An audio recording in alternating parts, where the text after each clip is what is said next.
چې کله دې هم یوې ګناه ته زړه وشي او ستا زړه یوې ګناه طرف ته مایل شي، نو دا درې خبرې ځان ته رامخې ته که، دا درې خبرې ځان ته رایادې که، انشاءالله العظیم د دې ګناه نه به دې الله محفوظ وساتي.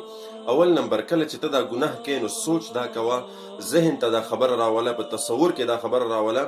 چې دا ګناه زه کوم نو دا الله رب العزت په دې وخت باندې ما ګوري، کم ذات کم خالق مالک چې زه پیدا کړی ما هغه اله دا وخت ما ته ګوري.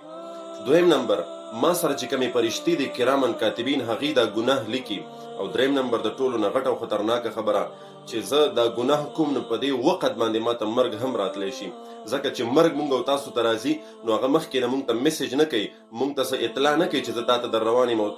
تا نه زه روح قبض کوم یا ته مړه کېږې، مونږ ته هېڅ اطلاع نه کېږي. لہذا چې مونږ دا ګناه کوو الله دې نه کړي په دې وخت کې مونږ ته مرګ هم راتلی شي، او چې کله مونږ د ګناه په حالت کې والله دې زمونږ حفاظت وکړي او مونږ ته مرګ راغی نو څه به کېږي، زمونږ انجام به څه. لہذا چې کله هم ستا زړه ګناه طرف ته مایل کېږي یا مایل شي، دا درې خبرې لازمي ځان ته را یادوئ، انشاءالله العظیم د ګناه نه به الله محفوظ ساتي.